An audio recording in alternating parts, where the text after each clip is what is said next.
We are good to go. Okay, good afternoon everybody and welcome to this live stream from CVP. My name is David Newton. We are here today to talk about lighting on location. So what we're looking at today is an environment that you will often find yourself in if you shoot particularly corporate videos. Now, a lot of the time, from a filming perspective, you get the chance to control every bit of light. You're in a lovely studio, you can black out light, you can set up an environment, set up a scene exactly how you want it to be.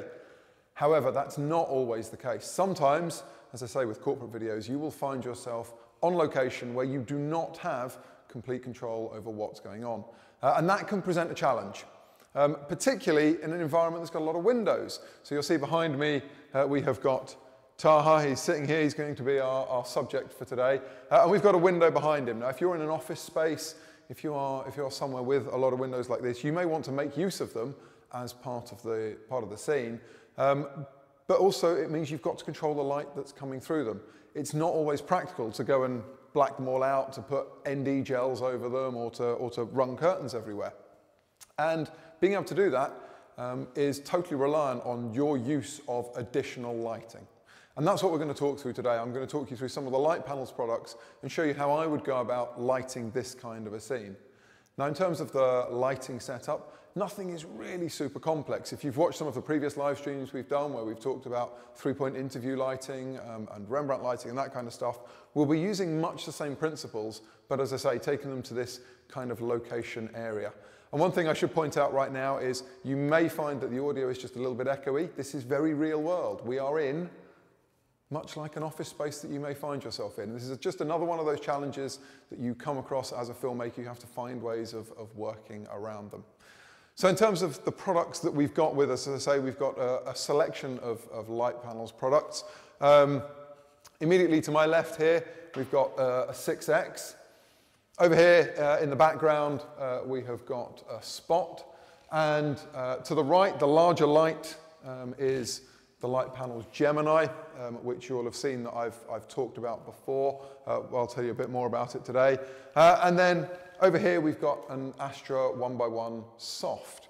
And we'll use all of them for different things. And we will hopefully create a nice kind of interview lighting setup. And obviously the first thing that you want to do while we're talking about being on location and not having complete control of the lights, there are always some lights you've got control of. So the first thing we're going to do is we're going to kill these house lights up above so that we've at least taken out that level of ambient light. And then all we've really got to deal with is the light from behind. Now that's obviously the light outside, and I unfortunately can't turn off the sun. I've not yet worked out how to do that, but I can make settings on the camera and then add in light to try and do that for me. So step one, we're going to get rid of the house lights. It's all going to go dark. It's meant to. There we go. Okay. Now, if we cut to the feature camera, we'll see kind of what we've got at the moment. So right now, we've got Taha sitting on the chair. It's set up as a reasonable wide, but I could equally pop in here and give him a kind of a slightly tighter headshot. And obviously, this is not a particularly interesting shot. He's very dark. He's basically a silhouette. If we have a quick look, though, if I'm just going to put the zebras on so you can see this, you'll see that the outside is all a little bit too bright. But we can start with this as our start point. So we've got, our aperture is pretty wide open. We're at f4 because we're trying to keep that background a little bit soft. We don't want it to be too overpowering to Taha. So step one is going to be, let's bring a light in and we'll see what we can do just in the first instance. So I'm going to bring the Astra 1x1 soft, and I've got this on a fairly low stand. Now Taha's sitting on quite a low chair, and I'm going to position this in what I would consider to be a quite nice height for the height that he's sitting at, but we're going to see how it looks as we go. So if I can go back to, oh, there we go, right. Now, if I've just turned this on, this is somewhere around halfway, and immediately Taha's looking better. We can actually see him, which is good. But you've discovered one of the other problems that we have when working with with particularly reflective environments, windows, for example, and that is that reflection that you can see in the background. So if I just kind of put my hands over the light, you can see my hands going up and down that reflection. Now, filmmaking, lighting, if you don't have complete control of the light, is always about compromise. You've always got to find a compromise between exactly where you want the light and where you can have the light to solve any potential issues. And obviously that reflection in the background is not going to look very good. We're not going to like that. So the simple solution, if we come back to the feature camera, I'm just going to raise this up. And as this gets higher, if we go back to the feature camera, there we go, not quite. So you can see it's just disappearing out of shot. And at that point, it's pretty much gone. And the light on Tahoe is still quite good. I might just need to turn the power up a little bit because we've moved it slightly further away. But to begin with, we have got not a bad looking light. There's not a lot of depth to this shot at the moment, but at the moment, straight off, Tahoe is quite good. And the background is not too overpowering. Personally, I might see if we can drop that down a little bit. But this is our step one. So that's an Astra soft. I'm now going to come round to the other side, and I think we want a little bit of fill. And there are so many different ways of doing fill. We could put a reflector in, but I'm going to use another one of the Astra units. So this is the Astra 6X, and this is a bicolor, so I've got complete control of this one from daylight through to tungsten, wherever I want it to be. And this is not going to take an awful lot. I'm just going to turn this up, and it's a little bit of a tickle. If I take it out and bring it back again, you see how it's just lifting that shadow now? Shadows are very, very subjective. Some people like to have shadow. Some people would rather not have shadow. Some people want it to be completely beautifully balanced. If I bring this up, you know, that now looks a lot flatter for me. Personally, I prefer a little bit of shadow. I'd like a little bit of shape and sculpture across Taha's face. And actually, that's one of the things when you're lighting people that you should be looking at. As soon as you sit them down, you want to have a look at their face. Have a look at where the shadows are falling, what their bone structure looks like, what kind of light is really going to work for them. And I think with Taha, actually, he'll take a little bit of harder light. I don't need to fill in this side particularly to try and create a soft look. If I was filming a lady, I might be a little bit softer in the lighting. It's a little bit more flattering. But Taha, as I say, I think he can cope with a little bit of shadow on this unlit side. So if we just go back, there we go, first, take it out again. It's just enough. So the shadows aren't too deep, but we've still got some level of modeling and sculpture across the face. And that's step two. Step two is to bring in that second light. And I have a question from somebody who's watching. So I'll take a question right now. Go for it. If I was using the softbox from Astra, yep. which diffusion sheet would be the equivalent of the Astra soft? Ooh, diffusion sheet. So if you've got a 6X and a soft on there, which one gives you the equivalent of a soft? I might actually divert that to Byron because he'll know exactly which diffusion sheet will match the soft exactly. In terms of the soft, it's not necessarily about taking out light; it's about making it larger.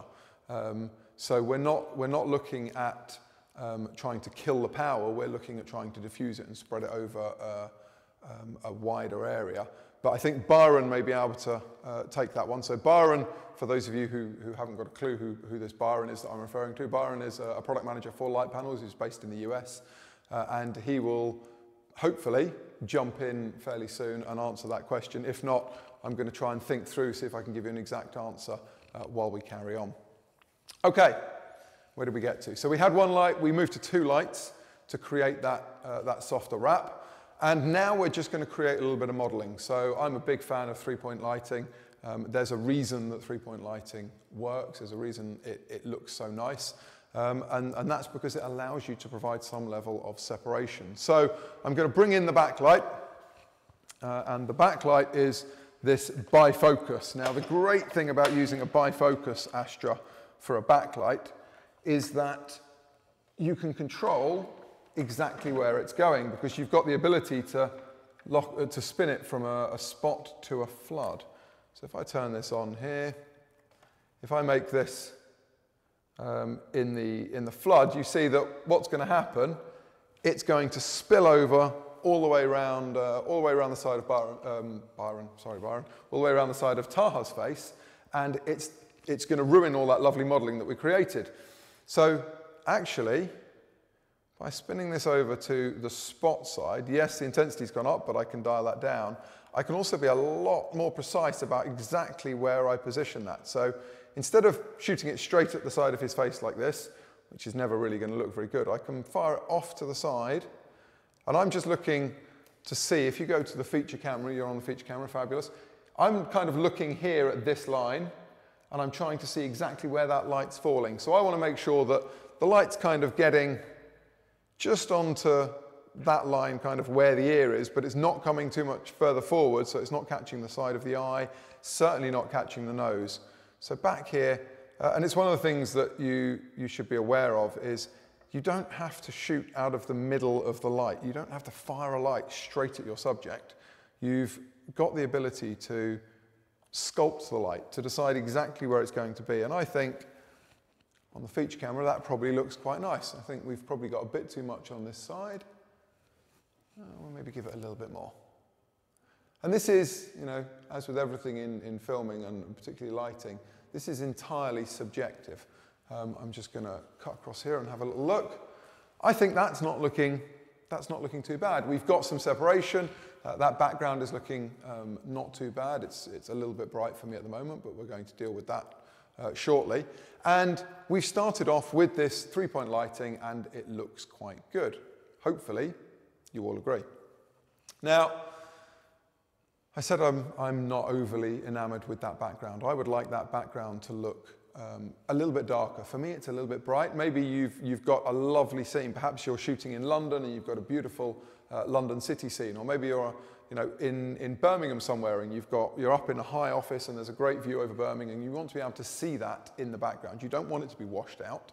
You want to have some level of definition in that. Maybe not too much in the way of focus, but certainly some level of shape and form and colour, not just a white background. Otherwise, you may as well have just positioned someone against a white wall. So how do we go about doing that? Well, it's actually really simple. None of this is rocket science. All we need to do is think about how we want that background to look and then light Taha, light your subject, accordingly. So right now, we've got a lighting set up that looks okay, but I'm going to kill the lights and we're going to rebalance again once I've changed some settings on the camera. So the camera settings are going to be, I'm essentially going to close down the exposure. So I might drop an ND filter in there, or maybe I could close down the aperture. Either way, I just need to get less light coming into the camera so the background goes dark. So I'm going to turn all these lights down. It will get dark again. And Taha will once again be in shadow. Okay. Now, so that I've got some idea of what's going on in the background, I'm going to fire zebra bars on so that I can see what things are looking like. And I'm just going to punch in an ND.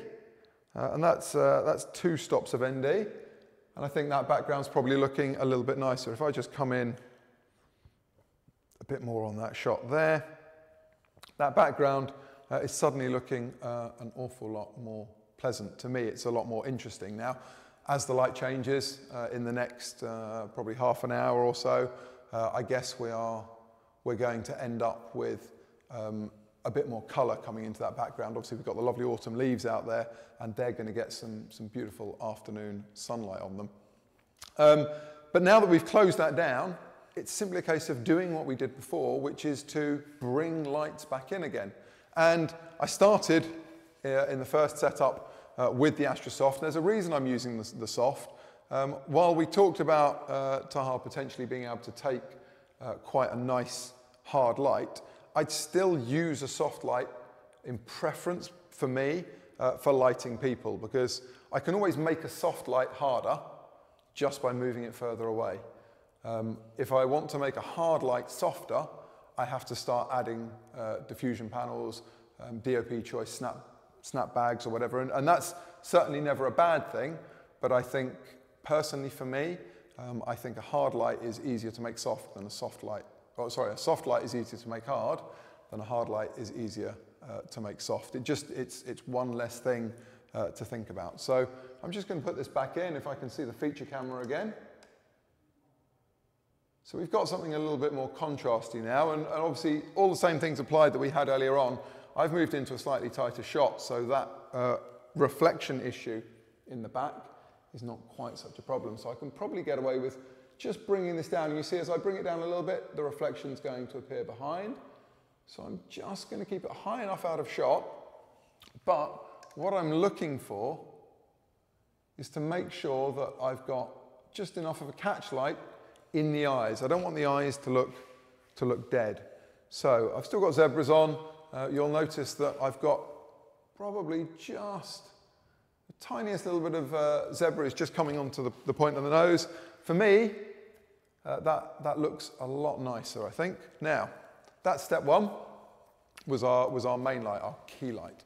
And when I'm building a light setup, as you've seen, I will always start at the background. What do I want the background to look like? How should that look? How much light should be coming into the camera? Because if that's the stuff that I can't necessarily control by closing curtains or dropping blinds or putting ND sheets across windows, I've got to get that bit right first so that it has the creative look that I'm going for. Everything else, with all the other lights, is entirely down to me and is entirely within my control.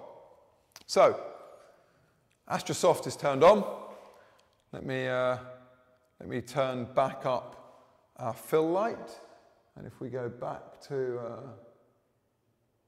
there we go, something like that. So if we go too far, we're starting to get to kind of that daytime TV, or maybe good morning TV or something. Very, very flat. There's not a lot of sculpting or shape to it. So I'm just going to back it off here. There we go.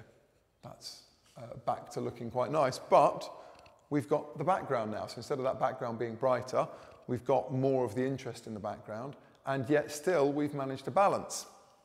And once more, oh, mind that, let me just put that back in place. There we go.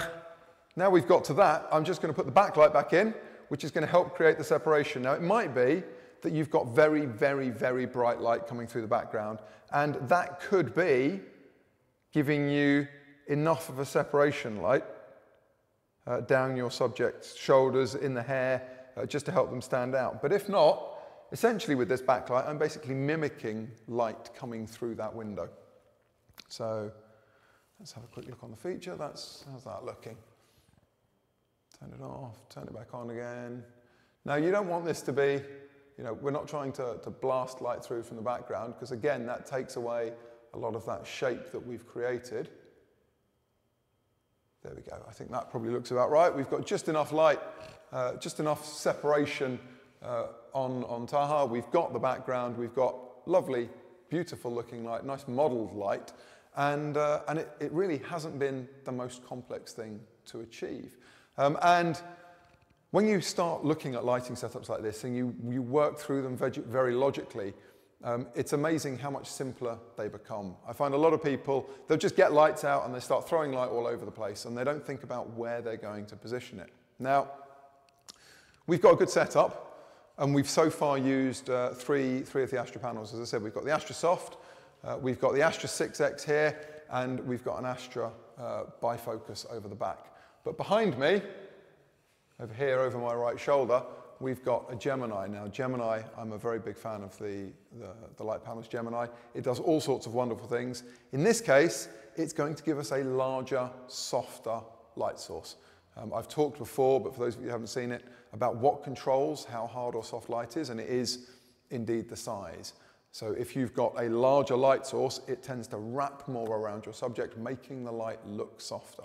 And it's not just the absolute size, but it's the relative size. So as I was saying earlier on, if I was to take the Astra Soft and move it further away, I'd have to turn the power up, but it would also become a harder light source. Those shadows would become that little bit harder. With the Gemini, obviously I can work with it a bit further away. It's that bit bigger, it's that bit brighter. Or I can equally bring it in nice and close. And that's what I'm going to do. I'm going to take this Astra Soft out. I'm going to pull all the lights down again so that you can see the effect of this. And in this environment, we're not going to use a lot of the wonderful features of the Gemini in terms of all of the colors and the like, but we are going to make sure that we balance with what's going on in the background from a brightness point of view and also from a white balance point of view. So, Gemini is now in place. Obviously, same rules apply. If you're firing light anywhere near a reflective surface, you need to think about exactly where it's going to be, how high is it going to be. Light will always travel in straight lines, so angle of incidence equals angle of reflectance. If it fires in at 45 degrees, it's going to fire out at 45 degrees. If you're firing close to the camera axis, you can see here I've got the camera just here to my right and the light is slightly off to the left. If you're firing too close, then obviously that reflection is going to hit the window in the background and fire back down the lens, and that's something we want to avoid. So we just need to be careful about exactly where we place this. It's also on a taller stand, so I'm going to have to be clever about making sure I've still got enough light in the eyes. And now the 3 dials on the back that I've got, the only one that I'm really interested in right now is the brightness, and I'm just going to start turning it up very gently. And we should see, I'm going to bring it in a little closer, make it a little softer. As I start bringing this up, where are we? We're at 14% at the moment. And let me just have a quick look at zebras. We're just about catching a point of zebra just on the top of Taha's brow and just on the point of his nose. We could maybe come up a little bit more, but I'd be quite happy with that as it sits. Now again, look at the background.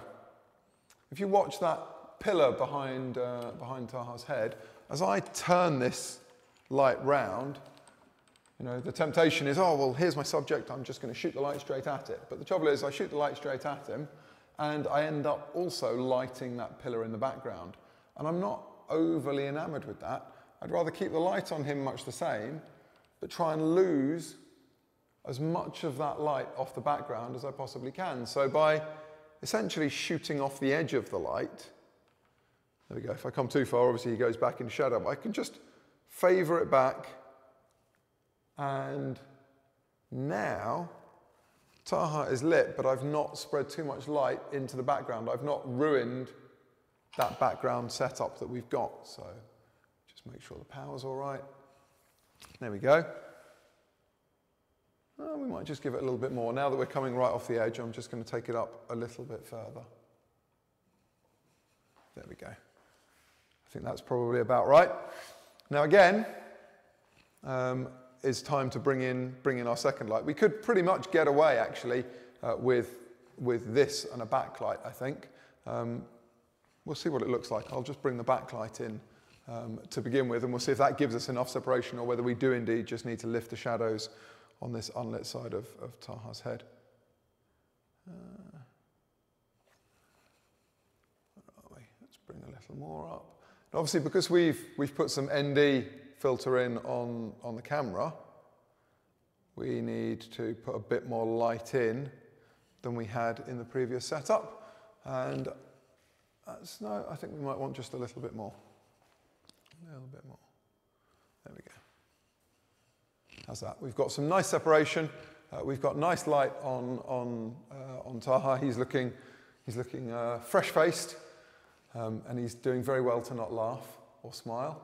He's looking fresh-faced and beautiful here, and it's very simple. It's just a 2-light setup right now. I am going to bring in this fill light over to one side as well. It doesn't need to be an awful lot. I just want to take some of the depth out of that shadow. And equally, you know, you want to be careful. You're not going to, you see the zebras have come in there. You don't want to overlight. And if you put too much light in from this side, you're going to end up creating kind of a cross shadow under the chin, which isn't going to look that good. Quick check of the zebras, and let's turn those off. There we go. I think we're now at a stage that if we had some of the lovely autumn light that we had earlier on out the background, you'd have a really nice looking scene. And again, it's just that three-point lighting. Now, the real crux of this is learning to work with the light that you have available to you, be it the lights that you're carrying with you, but also the light you find when you get on location. And as I say, when you turn up at a location, you've got so many different light sources going on. Control the ones that you can control, work with the ones that you can't control. And there's nothing to be scared of shooting towards a window. We can control that light with a combination of adding more light in, which obviously sounds slightly counterintuitive, but also with your camera settings. And the way really to think about it, the way to kind of break it down into simple steps is, as I said earlier on, start with your background. How would I like my background to look? What's the goal? Do I want to see a lot of the background? Do I not want to see a lot of the background? Do I need a lot of depth of field? Obviously, if I need a lot of depth of field, I'm going to close the iris down, and that's going to do much the same as if I'd dropped the ND filters in. And I'll show you that in a moment. But obviously, with the addition of giving you that extra depth of field, so a bit more definition, a bit more detail in the background. So you've started with your background, and then you've worked your way forwards. You've got your key light, and when you're starting to put lights up, obviously, you're always going to start with your key light. Be that a smaller light source like an Astra 1x1, or one of the larger light sources like the Gemini. And then once you've got that, you decide how much fill you need, and then go around to the background for that separation if indeed you want to go for that kind of three-point look, that separated light where your subject is going to stand out off the background. Now, before I get to the iris on here, one of the things that many of the Litepanels lights do, or certainly all the bicolor ones and certainly the Gemini, is they give you the ability to change the white balance. So if you've got a bicolor light, you can, as I said earlier on, flick between tungsten and daylight. So you can try and match up. Obviously, we've got some daylight coming in out here, but if I wanted to change the look of it, I could switch it over and make it tungsten instead, which would give us a slightly warmer look. But I can do exactly the same here on the Gemini. So I'm just going to spin this round. I can turn the power down a little bit, and so that you can see what's going on, I'll show you the settings, and then we'll go back to the feature camera so you can see what's happening. And I'm even going to put a bit of light on here too, just so that you can see on our close-up camera what's going on here. And I'm going to try and avoid tripping over that light stand for the third time. Okay, so if we just come in here to a nice close-up, you can see what's going on here. We've got the Gemini light, and we've got a power cord and some dials and some buttons. And it's nice and easy to control. We've got our little screen here which tells us what's going on. And within our presets, we've got a variety of white balance settings. So there's a 2700, a 3200, there's a 4000, 5000, 5.6, and 6000. Now, obviously, I was starting off at 5.6 because that was roughly about daylight. But what I'm going to do now, I'm going to spin this back and I'm going to work my way through, and we'll see what happens. You'll see, obviously, the color temperature is going to change. It's going to go from very much warmer, where Taha's going to look like he's got an incredible tan, through until him looking a little bit blue, or actually, because of how the camera's set, a little bit more natural. So let me just bring this back down here. I'm going to turn that off so that you can really concentrate on what's going on here. And try and position that so we're not spilling too much over to the background. Now here, we're shooting 2700 Kelvin light at Taha. And obviously, it's all gone very warm, very, very warm. But if I just work my way through, we're at 3.2, we're at 4, we're at 5, 5.6, and now 6,000. 6,000 is looking a little bit cool. But you can use this for creative purposes. So if I was to push this back to 2700 Kelvin, obviously Taha right now, skin tones look very off. They're very, very orange, very warm. Not a good look. People are obviously very susceptible to skin tones. We're very aware when skin tones look wrong. And so we have to do everything we can when we're filming and when we're lighting to try and get them looking as natural as possible. So what we could do here, if we pick, say, 2700 Kelvin, to get a different look in the background, I could now set 2700 Kelvin on the camera. And what's going to happen is that the background should then go very much bluer. So we'd get a very much cooler look. So if I quickly dial this in.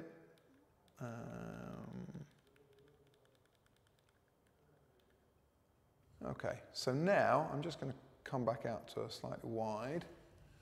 Okay, so now, just as the truck goes past, that was wonderful timing. We're out in a slight wide, and we can see that Taha's skin tone has gone back to being basically natural because we've matched up our light here at 2700, and the camera is matched at 2700, but the background has got an awful lot cooler. So all of those lovely autumn tones that we had have all kind of receded. They've died down. It's got a lot bluer.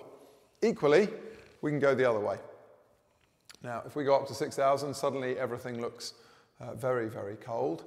And I'll do much the same here. I'm going to take the camera up to 6000 Kelvin.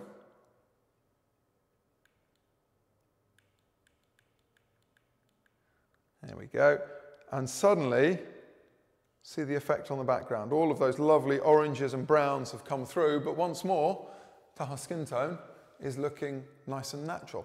And that's just, obviously it's a creative choice. How do you want your scene to look? Are you trying to create something that feels a lot cooler, or are you trying to create something that's very neutral, or indeed something that's very much warmer? And it's the control that you get when you're using lights like the Astra and the Gemini that have got this bicolor capability. And one of the key things to remember is that while there are many lights that have bicolor capability, the Gemini particularly has an incredibly accurate, what we call CRI.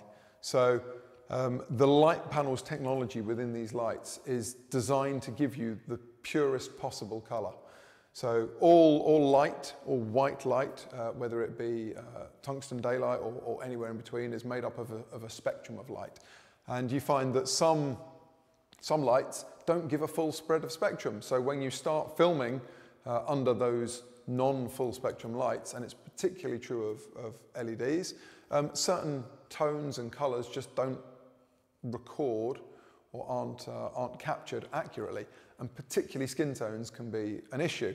But if we take the Gemini, for example, it's got a CRI rating of 99 in tungsten and 97 in daylight, and the real beauty about it is that whatever we do with the brightness, so if I turn this up to 100% or I turn it all the way down to 0.1%, it's absolutely consistent. There's no shift. So if I decide, actually, I need to put more light in here, I don't have to worry about going around rebalancing the lighting or the white balance to try and sort out skin tones that may have started shifting around. And that's really where actually using the Litepanels technology makes life that bit easier. It's one less thing you have to think about. It's one less step.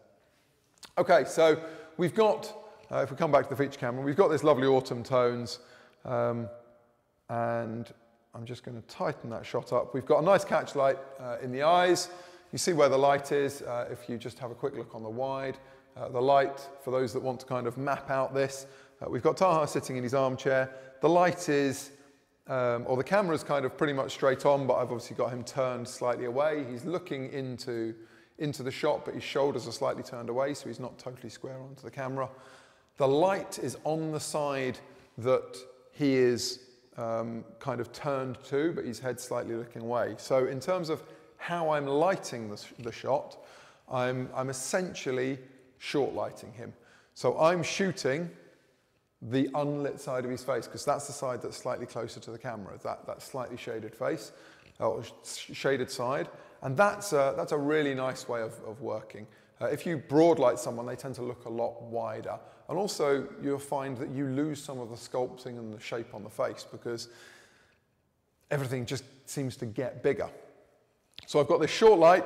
It's positioned a couple of feet in front of him. It's up high enough that we don't have any reflection worries with the window behind, with the glass behind.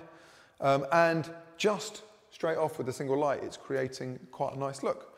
And then just to get back to where we were, I am going to bring this light back in. So now we can, there we go, bring this in. And I have also got this light. This is also set to 5,600 Kelvin. So there's a slight color differential between the key light and the fill light. It's actually ever so slightly warmer on this side. I'm just going to bring it up and turn it round, and you'll see what very much warmer is. This is now 3,200 Kelvin. That's back to being not such a good look, not for me at least. So I'm going to put this in, just keep enough shadow in there, but making sure that they're not too deep. We're maximizing the full range that we can capture on the camera. There we go. And we'll put that backlight back in, and I think we'll be about where I would be if I was filming, if I wanted to shoot this scene. And as I showed you before, it works quite nicely for our wide. So if we were to call this our wide shot, we've got quite a nice light. It's soft and flattering, but it's interesting as well. We can't see the reflections in the wide. That's key. And it will then also work if we were to, if we had a 2-camera shoot, for example, we wanted our tight, or if we were just going to move between wide and tight as we go. There we go. Let's set him up to a tight. And we're also, because of the color temperature that we've used and because of getting the exposure right for the background, we are maximizing the environment that we've got. We started off with a big, noisy, hard, white-walled, windowed room with light coming through. And obviously different times of the day is going to change that. Earlier on in the day, we actually had sunlight streaming straight through, in which case we would have been going to the Gemini with more power and turned up brighter so that we could kind of counteract that. As we've got later on in the day to, what are we now, sometime a little after 3, the sun's moved round, so we've got that softer light in the background, but we've maximized what's there. We've got a nice exposure for the background. We're bringing out some of that lovely autumn color. We're giving a sense of place, of location with the vans and the trucks and the cars that keep driving past. I think it must be getting on for rush hour about now. And we've created a nice dynamic looking scene, as I say, working with the environment in which we found ourselves. And that's really the key, is learning to work with what you've got, work with the situation you find yourself in, because every day when you're filming, it will be different. It will be absolutely different. Oh, we have another question. Fire away. Would you mix the colour temperature between lights when 3-pointing lights, i.e. daylight, key, tungsten, backlight? Do you ever mix the 3 between? Would I mix, for those of you that didn't hear the question, would I mix color temperature of light? So for example, would I have a daylight key and a tungsten backlight? Yeah, absolutely. Color is another great way of creating separation. So if I quickly spin these lights around, I'll show you. At the moment we've got a daylight bifocus in the background. I'm going to turn this off and just move it out of the way. We'll lose our fill on the side of the face, but I'll bring this round, and here we go. If I put this in, now we're still at 5,600 Kelvin here. I can't get it an awful lot lower because it's on quite a tall C-stand, but we'll make do. Here, how is that looking for amount of light?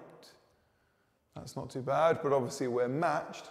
Now, if we wanted to give this the feel of maybe this is kind of a sunset time, we've got sunset light coming through, or that certain warm autumn light, yes, absolutely, mixing a little bit of the color. So I'm just dialing this down now.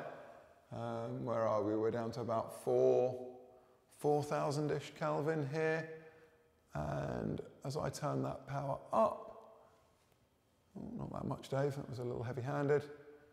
There we go. We can now see that we're getting a kind of a warm light. And yes, we're using that differential lighting to create some level of separation.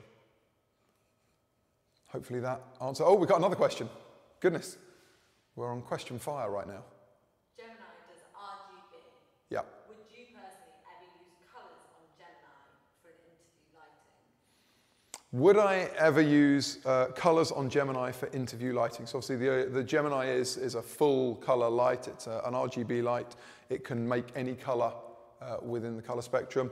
I wouldn't probably, for an interview, probably never use it as a key light, but I would certainly consider using it as a backlight. Obviously in this environment where we're trying to show the background, where we're trying to see what's going on out the window, we're not likely to do that. But if I had a white wall that was pretty dull, that I wanted to make something interesting with, absolutely a Gemini for a backlight is fantastic because I can dial in any colour I want. If I want that background to be red, or I want it to be mauve or lilac or spring green or whatever it might be, I can put that colour in there, and again, it just creates a bit more interest. It's one of the reasons why the Gemini light is so versatile, because it's a bicolour light. It's a fantastic bicolour light with a lovely, soft, colour-accurate light source. But having all of those other colours as well allows you to, yeah, absolutely use them for interviews. As I say, probably not on skin. That might look a little bit weird, but there is no right or wrong. But certainly for a background, if you wanted to make a background an interesting colour, turn a dull background to something a little bit more visually arresting, absolutely, I think Gemini is a great solution for that. Any more questions? No? We're good for questions. We're good for questions. Okay, so as a quick little recap, just so that you're fully aware of what we did, we started with our camera position. We put Taha in his seat where we wanted him to be, and we decided that we wanted to make use of the background outside. It's akin to turning up to an office with an awful lot of windows around. We couldn't control all of the light. Yes, we turned off the house lights. And then we built our light setup by deciding how that background should look and making our camera settings as appropriate to that. That can be either dropping in some solid NDs on the camera, or it could be closing the iris down. Either way, you're achieving much the same effect. You're cutting out light getting to the camera. At that point, your subject becomes a silhouette. So you need to start thinking about lighting them. And that's where we bring in our artificial lighting. And we began with, over here, the Astra 1x1 soft, which, as I said, is a lovely soft light for this kind of, a single person setup. It's really nice if you get it in nice and close. It also works really well if you want to light an environment.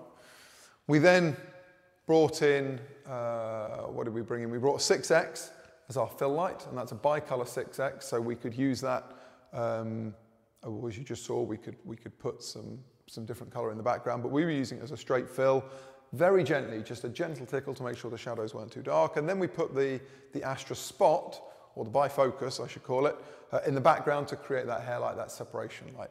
And at that point, we had a really lovely light setup. We then switched over to the Gemini, the bigger light source. It's obviously running a lot lower power because it doesn't need to be as bright because it's a much bigger light. It's also, because of that, a bit softer. With position for position, if we put it in the same place, it's going to be a little bit softer. Those shadows will have a slightly softer feathered edge to them. And then we worked our way around. We looked at white balance. So you saw very briefly how we could change the white balance on the bicolour lights and indeed on the Gemini, so that we could create either a warmer or a cooler tone to the scene. And then obviously we had a couple of questions about maybe using colours or using some kind of split colour with a separated light in the background, a hair light being a bit more tungsten, while the main light stays a bit more daylight. So the skin tones still look nice, but you get that kind of lovely warm glow. And that's something that works really well. It's working nicely for Taha, but Taha has this quite black hair. If Taha had lovely long blonde hair, I will get him to smile at some point. I can just visualize, there we go, got him. If I visualize Taha with lovely long blonde hair, then we put that warm light in the background, and that's just going to kick it up and really give it some lovely depth and some lovely texture and interest. And that's it, really. As I said to begin with, this really is not rocket science. This is actually very, very easy. You just have to approach it in a very logical way. I'll repeat my mantra. You start at the background and you work your way forwards.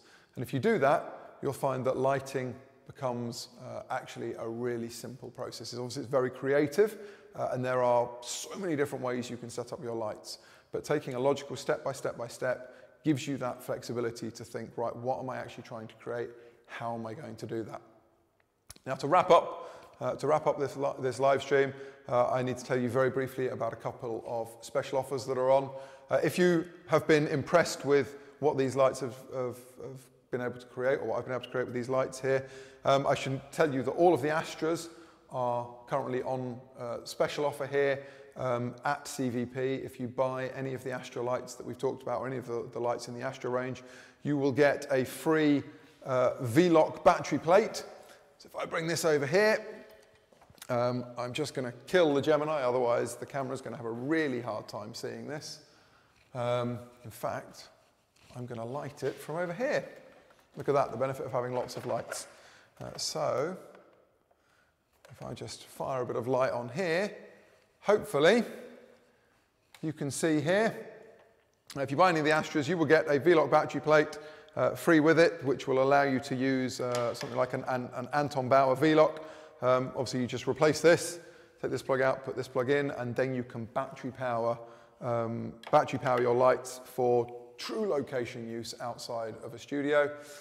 There is also a special offer on the Astra 3X as well, which is kind of the baby brother of this one. Actually, it's basically the same with just a slightly lower light output. And before I wrap up, I've been told there's another question. Fire away. How would you accommodate a talent that moves a lot when talking, especially when using a hard light as key? Oh, talent that moves a lot. Gaffer tape. No, I'm kidding. If you've got talent that moves a lot, that's one of the considerations you have to think about in your light setup.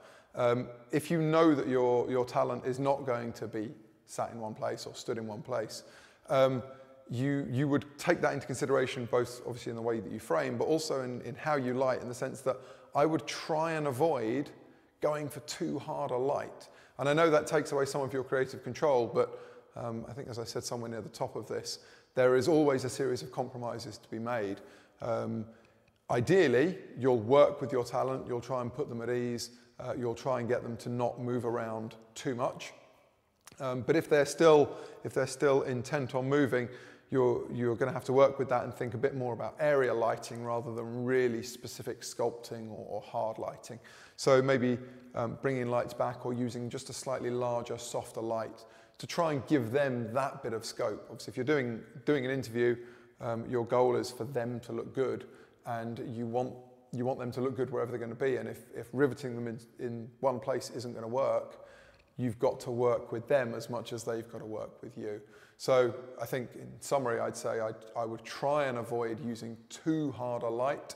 I'd get it as hard as I wanted for the shot that I was trying to create, but accept that I've probably got to soften it just a little, just to give them that bit of extra space to move around in. Okay, hopefully that's answered your question. Any other questions before I sign off? No? I'm getting a big thumbs up from the background. So I'm going to say thank you very much for staying with me, for watching this live stream all about location lighting, brought to you from CVP with Litepanels. Please check out some of the kits in the comments. We're going to have the special offers are going to come up in the comments as well, so you'll be able to see those. And you can go and check out the kits of all of the stuff that I've talked about here today. Hope you've enjoyed it. Any more questions, fire them away into the comments, and we'll do our best to get in there and answer them afterwards. Otherwise, once more, thanks for watching, and I look forward to seeing you all on the next one.